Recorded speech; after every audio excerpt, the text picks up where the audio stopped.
Estamos de volta com a nossa conversa de peso hoje com o jornalista e historiador Felipe Kuhn Braun. Felipe, deste teu acervo de fotografias com quase 36 mil fotos, certamente tu não observou todas assim os detalhes, mas como curioso que é da história, tu deves ter encontrado cenas interessantes, né? Nessas fotografias. Tem alguma assim que te chamou a atenção? Quando a gente fala, por exemplo, dos casamentos, então uma que me chama muito a atenção e que eu acredito que ela é única, pelo menos por não ter ainda encontrado, quem sabe no futuro possa ter uma foto nesse sentido, de um casal registrado logo após o casamento ou talvez depois que o fotógrafo, porque dependia, o fotógrafo às vezes vinha dias após o casamento para fazer esse registro. Então, o casal com a mesa posta, com comida, com o café, com as xícaras, ali é um inusitado registro, porque nós não temos, imagina, o registro oficial do casamento e o noivo e a noiva ali, né, com aquela mesa no entorno, com os alimentos. Outras questões curiosas, por exemplo, das lavadeiras. Eu tenho fotos de mulheres lavando roupa no Rio dos Sinos, no centro de São Leopoldo. Então, hoje é impossível. Agora, além disso, fotos de algumas localidades no seu início, de Nova Petrópolis, de Bom Princípio, algumas fotografias do início do processo. Das primeiras casinhas. Das primeiras casinhas. E de alguns locais como Neu-Württemberg, hoje Panambi ou Cerro Largo, as igrejas principais, a pedra fundamental da igreja, quer dizer, o alicerce da igreja. Então, são registros que, se não tivéssemos buscado, né, eu digo, claro, é um trabalho que eu faço, mas que quantas pessoas auxiliam, passando dicas, informações, porque como que eu busco muitas vezes?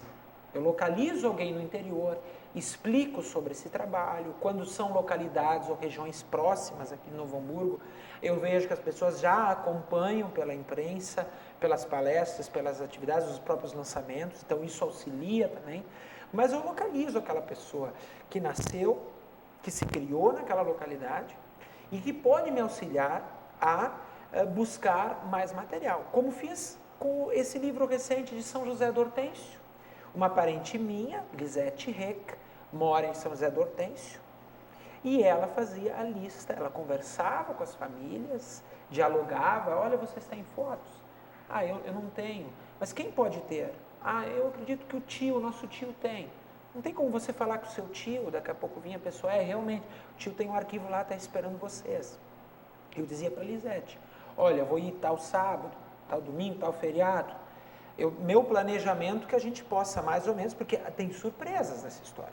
Sim. Às vezes a gente visita uma casa centenária, e aí eu acho que lá vai ter um enorme acervo e a pessoa não tem mais. Não tem mais. Ou a pessoa mora numa casa de 5 anos e guarda lá uma caixa com 150 fotografias antigas, porque gosta disso. Tem as duas surpresas, para mais e para menos. Isso. Né? E aí a Elisete fazia listinha. No feriadão de 7 de setembro, em 2 dias nós visitamos 20 famílias. Mas era assim, copiar, fazer o registro, ouvir e incitar, de certa forma, ou instigar as pessoas. Como é que tu busca esses depoimentos? Grava, filma? Escreve? Geralmente gravo e escrevo. Apesar de gostar mais a questão da escrita. Realmente pegar um bloco e ir registrando, escrevendo. E nessas 600 famílias, tem algumas que eu filmei também. Agora, em geral, é a fotografia, eu faço um registro da pessoa, do entorno da casa, tem casas que eu visitei que já foram desmanchadas. Sim. Então, são alguns registros ainda dessas antigas residências. Das famílias, então essas pessoas, eu levo um scanner, um notebook, copio no lugar, e por copiar no lugar as pessoas ainda passam mais material. Né? E às vezes a pessoa liga para mim, olha, Felipe, tinha lá uma gaveta emperrada e lá tinha mais uma caixa de fotos, então volte para cá. E aí eu volto com meus olhinhos brilhando, é claro, porque falar em foto antiga é algo que faz parte da minha vida, porque são 28 anos de idade e 14 anos de pesquisas. É metade da minha trajetória indo a esse interior e buscando. Também em cidades maiores, mas no interior mais. E eu procuro saber isso, assim, porque quando tu pegar o livro pronto na mão, que bonito, né? Registra e tal. Mas as pessoas não sabem o trabalho que dá para chegar nesse produto final, né? Então, por isso que eu acabo me preocupando em perguntar isso pro escritor também, para saber como é que faz, né? Tu, como jornalista, assim, tem nas tuas pesquisas como é que era a imprensa naquelas épocas? Os jornais que tinham, tu já fez isso, já pesquisou? Não? O meu trabalho de conclusão no curso de jornalismo, por essa paixão pela história, eu fiz uma análise de mais de um periódico, que era o Ignatius Kalender, que era um almanaque, era impresso e distribuído, era um por ano, da Companhia de Jesus, os jesuítas, dentro da Igreja Católica, como um método de propaganda. Mas para chegar a essa história do almanaque, eu fiz uma inserção na comunicação social, na história e um pouco sobre o jornalismo da época. Não muda muito essa questão da imprensa atacar, de muitas vezes ter interesses mais particulares, de fato sociais, né? E questões de interesses, muitas vezes até políticos. É muito curioso isso. Já tinha a chamada grande mídia naquela época? Tinha. E muito assim tendenciosa. Né? Só que antes, me parece, as pessoas que nos acompanham pela Vale TV, parece que era mais explícito isso. Por exemplo, havia, digamos, só entre o público alemão, e aí um detalhe curioso, né? Os alemães, quando vieram para cá, foram os grandes a desenvolver a prensa, a imprensa, a impressão de publicações. Veja que durante 308 anos da história do Brasil, a imprensa era proibida aqui por Portugal. E quando veio a família real em 1808, só a imprensa régia, né? Quer dizer, o que o governo... Registrar. E aí você tem, em 30 anos de ocupação germânica aqui na região, exatamente 30 periódicos nas mãos dos alemães. Isso é muita coisa. Entre almanaque, jornal, revista, reflete um pouco o desenvolvimento da imprensa e das publicações e das editoras na própria Alemanha, no que trouxeram para cá, mas também um grande desenvolvimento para o nosso país. Mesmo que um jornal durou 5 meses, que um almanaque foram publicados 2 e que outro durou 80 anos... Mas ele teve a sua função. Teve a sua função, teve o seu desenvolvimento. Porém, havia o Karl von Koseritz, ateísta, não era muito do império, crítico à monarquia.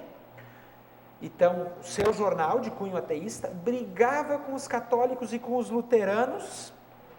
Aí tinha o Rotermund, em São Leopoldo, pastor, o idealizador de várias lutas para a defesa dos direitos dos evangélicos de confissão luterana, um crítico ao Karl von Koseritz, ao ateísmo e à Igreja Católica, inclusive nos seus textos, e os jesuítas católicos críticos aos ateus e aos luteranos. Né? Então, 3 assim grandes jornais lidos aqui pelos alemães, o Deutsche Post, o Deutsches Volksblatt, e daqui a pouco me recordo do outro, que era do Rotermund, né? Koseritz, ele tinha o nome dele, né? Koseritz Kalender, que era o almanaque, também com esse cunho, e ao mesmo tempo, os 3 fizeram registros muito importantes da nossa história, porque a imprensa, com todos os problemas, todos os desafios, né, que existe, que enfrenta,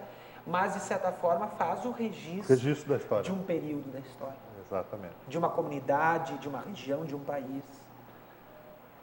Felipe, quantos livros tu chegasse a falar ao longo do primeiro bloco, mas eu não... 13 livros. 13 livros. O último tu está lançando agora, que sobre é o da São José do Hortêncio. São José do Hortêncio. Onde o telespectador pode encontrar teus livros? Está em todas as livrarias? Ou tu... Não. Só contigo? Como é que é? Pode ser comigo, mas também a livraria do Shopping de Novo Hamburgo, ali no térreo. Ali eles têm todos os exemplares, com exceção do primeiro e segundo livro, que o primeiro foi reeditado e esgotou a tiragem, mas eu estou procurando reeditar.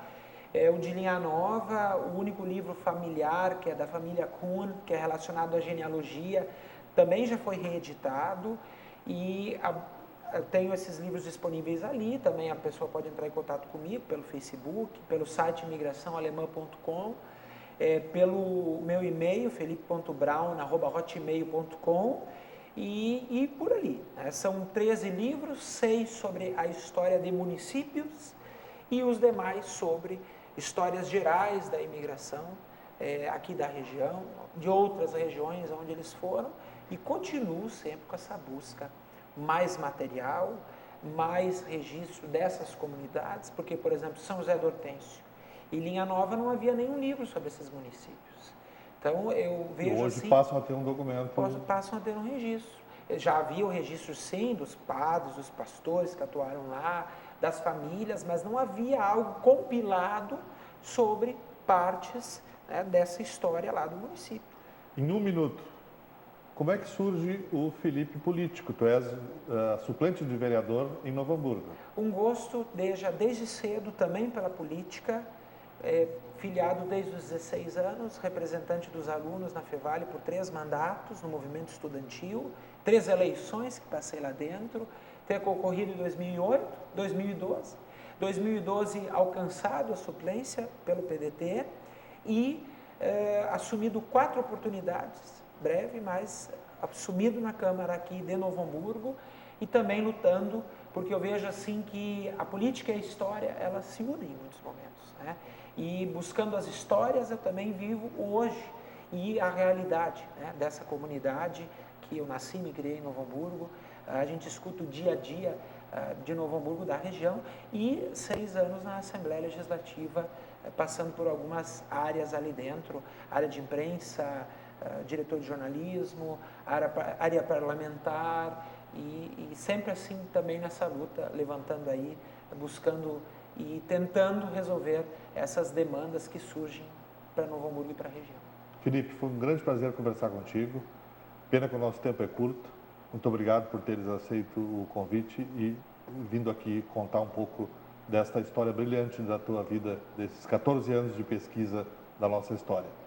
Nós conversamos hoje com Felipe Kuhn Brown e nós voltamos amanhã com mais uma conversa de peso. Fique conosco agora com a programação da Vale TV.